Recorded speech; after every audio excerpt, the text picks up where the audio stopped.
shofi një për të ta trajtuar si një bashkëpunim të posaçëm të autorëve të veprës në kryen e veprës penale. Lidhur me inceneratorin Elbasanit, Fierit, në këtë aspekt, këto dy procedime penale kanë kaluar gjitha fazat e shqyrtimit gjyqësor. Jo vetëm ka kaluar fazën e shqyrtimit para gjyqtarit të seancës paraprake, por edhe para trupit gjykues që ka gjykuar çështjen në themel dhe i kanë gjetur sa ata konformës së bashkëpunimit e kanë gjetur të drejtë kualifikimin ligjor të bërë nga ana e prokurisë së posaçme. Lidhur me pyetjen që nuk e ka marrë ende si pa nderur zotin Veliaj, dua të them se siç besoj edhe ju e dini, hetimet paraprake nuk kanë përfunduar lidhur me këtë procedim penal, por vazhdojnë akoma.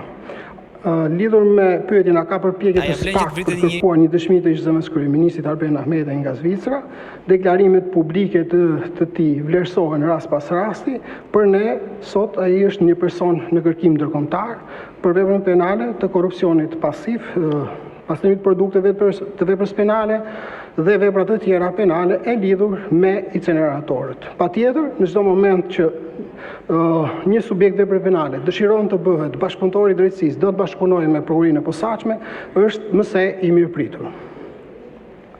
Lidhur me pyetjen tjetër, pasi parashton një kallëzim penal të tetorit 2021 në emër të Partisë Demokratike, ku sipas zonjës Tabako ka kallëzuar abuzimet e sektorit të energjisë dhe bën edhe disa pyetje të tjera që konsistojnë në cilat janë hapat që janë ndërmarrë në lidhje me këtë çështje që kam kallëzuar për abuzimet në sektorin e energjisë. Një pyetje kërkon informacion të drejtë për drejtë mbi veprimet që ka ndërmarrë SPAK ndaj drejtuesve të OSHE-s, Keshit dhe institucioneve të tjera. A janë identifikuar përgjegjësit për dëm ekonomik të vlerësuar rreth 10 milion euro për një tender dhe 100. A është analizuar mënyra kontraktimit dhe çmimit e blerjes së shitjes së energjisë për provuar akuzat që është përdorim detyre dhe korrupsion? Tani, lidhur me pyetjet që ju bëjmë dije që kjo çështje është dërguar për kompetencë në Prokurinë e Tiranës. Nuk po hetohet nga Prokuria e Posaçme. Një pyetje tjetër është pasi referohet një deklarimi i timin në Komisionin e Ligjeve, zonja Tabaku pyet, në fund të rrugtimit tuaj si prokuror, por edhe në mandatin e fundit tuaj si kreu SPAK, a është vallë kjo një dorëzim përballë presioneve dhe njëkohësisht dorëzim përballë pamundësisë për të hetuar realisht korrupsionin dhe krimin e organizuar? Jo, s'ka të bëj fare, unë nuk dorëzohem, nuk jam njëri që dorëzohem, ju bëj ballë sfidave dhe për një gjë jeni të sigurt që unë do të vazhdoj të jem prokurori i Republikës së Shqipërisë dhe pas mbarimit të mandatit në vjeçar, kuptohet, po na la Zoti jetë.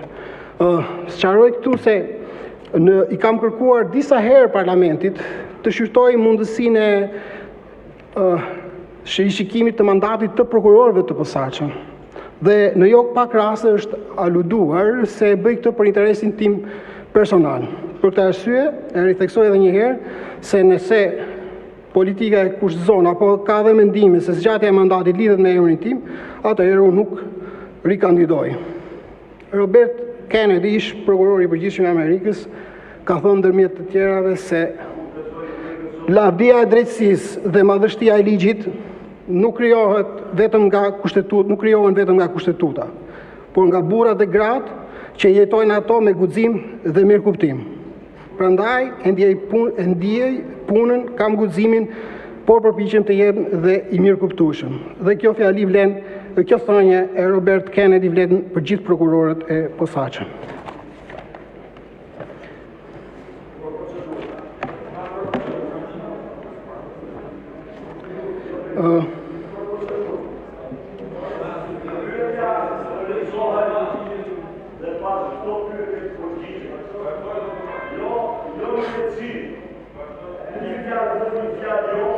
Ju lutem zoti Berisha. Ashtu është bërë deri tani, është lexuar pyetja dhe është vijuar me përgjigjen. Ju lutem. Ashtu është bërë deri tani, është lexuar pyetja dhe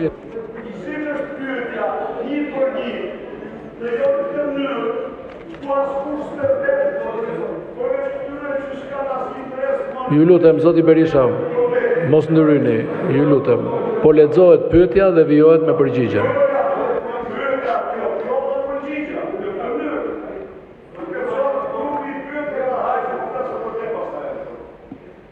Zoti Dumani, fjala për ju. Faleminderit zoti kryetar. Pyetje të bëra nga deputeti Luciano Boçi. Pse SPAK e ka shpallur të paprekshëm Edi Ramën?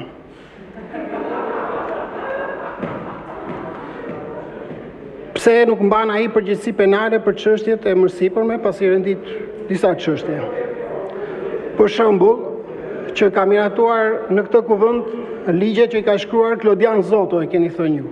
Nuk e kemi thënë ne si opozitë. Pra, lideri i opozitës duhet të përndiqet prej 3 vitesh pse ka miratuar ligjin për kthimin dhe kompensimin e pronave, se një nga mira e mira përfitues është familja e dhëndrit e tij, gjëja më normale në botë e që ndodh kudo. Edhe ne deputetët, në klapa kjo, edhe ne deputetët miratojmë pagat tona. Çfarë do të thonë? Kjo me qenë se përfitojmë edhe ne, duhet të ndiqemi për korrupsion, ndërsa Edi Rama që miraton ligje për llogari të vetëm një afere korruptive, po sipas jush, jo më vetëm sipas nesh tashmë, siç është afera e inceneratorëve, apo që ja shkruan përfituesi Klodian Zoto, ai nuk ka asnjë përgjegjësi penale. Për SPAK nuk ka të paprekshëm, në çdo procedim penal të regjistruar hetohet fillimisht në drejtim të faktit penal dhe mëtej edhe në drejtim të autorëve të veprës penale. Në të gjithë këto raste që ju përmendni, prokurorët e çështjes kryejnë hetim të gjithanshëm dhe objektiv me qëllim grumbullimin e provave dhe ngritjen e akuzave. Siç edhe herët e tjera kam deklaruar publikisht, për prokurorët e posaçme nuk kanë rëndësi emrat, por vetëm provat. Pyetje tjetër e bërë po nga deputeti Luciano Boçi. A e keni dëgjuar ju ultimatumin e kryeministrit Edi Rama, thënë publikisht në shkurt 2025, që SPAK mos guxojë të dalë në terren dhe të afrohet partive politike në fushat, të mos guxojë të gjurmojë partitë në zgjedhje. E vërteta është që në fakt ju, edhe pse bëhet shpërndarjen e prokurorëve nëpër territor, përveç ndonjë vizite disa orësh në ndonjë qark të caktuar, prokurorët dhe hetuesit e BKH as ishin në terren, as gjurmuan partinë e kryeministrit, as nuk dërmorën ndonjë arrestim në flagrancë për krime zgjedhore. Thoni, kemi në hetim disa çështje. Pra, po përpiqeni të gjeni prova. Por ju kujtoj që zgjedhjet kanë 6 muaj që kanë përfunduar. Tani pyetja ime është, nëse nuk ishin në terren gjatë zgjedhjeve për të gjetur prova, kur do të gjeni zgjedhjet e tjera? Kur do të gjeni zgjedhjet e tjera? Prokuroria e posaçme ka qenë dhe prokuroria e posaçme, përfshi prokurorë dhe hetues të byros kombëtare të hetimit, kanë qenë në terren, ka qenë edhe në zonën që ju keni drejtuar politikisht, zoti Boçi, dhe ju e dini shumë mirë se sa e vëmendshme ka qenë prokuroria e posaçme, edhe ndaj denoncimeve publike të bëra, edhe nga ana juaj, ku pas një denoncimi publik të bërë në media lokale, je kontaktuar nga hetuesit e byros kombëtare të hetimit dhe të është bërë e ditur, jeftuar, të japësh të dhëna, indicie apo dhe kallëzim penal lidhur me faktin që ju e kishit denoncuar më parë në një emision në media. Në të njëjtën kohë, me kontaktin që mori me ju, hetuesit e byros kombëtare të hetimit, së bashku me policinë e shtetit, bën verifikime të përkatëse lidhur me pretendimin tuaj në zonën ku ju denonconit dhe nuk rezultoi që të ekzistonte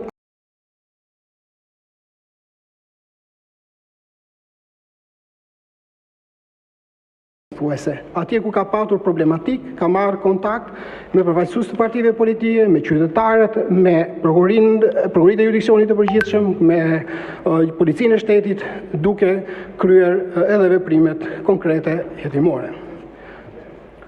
Për të vazhduar te pyetja tjetër e zotit Boçi, pastaj thoni që partitë politike bën kallëzim me indicie, por nuk sollën prova. Por ju, duke patur hetues BKH, policinë shish, mjete procedurale, si kontrolli dhe përgjimi, dhe sot që flasim thoni s'kemi ende prova, po i kërkojmë e po jetojmë për 40 procedime jeni shprehur. Po partitë politike përveç indicieve, çfarë tjetër mund t'ju sillnin? Dini gjë që kemi shërbime hetimore ne në përbërje apo policë? apo mund të përgjojmë me kontrollojmë ambientet e caktuara. Po, ne kërkojmë që partitë politike dhe drejtuesit politik të tyre të ngrihen në nivelin e qytetari të Republikës së Shqipërisë, të cilit i kërkohet në rast se vjen e dieni të një krimi të kallëzojë krimin. Kjo kërkohet edhe nga drejtuesit e partive politike dhe sa i takon hetimeve, edhe sa i takon zonës që ju keni mbuluar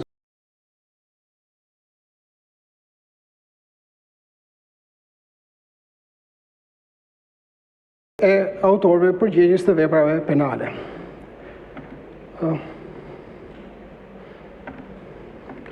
Një nga krimet më të mëdha, pyetja tjetër e zotit Boçi, është një nga krimet më të mëdha dhe ende të pasbardhura për sa i përket autorëve, jo thjesht zbatuesve për cilët ka akuza konkrete nga numri 2 qeverisë së atëhershme, është kanalizimi i vendit në vitet 2016-2017 e në vazhdim. Pastaj vazhdoni për shtrimin tuaj dhe pyetja është, a keni filluar ju një hetim konkret për këtë krim me autor kriminal?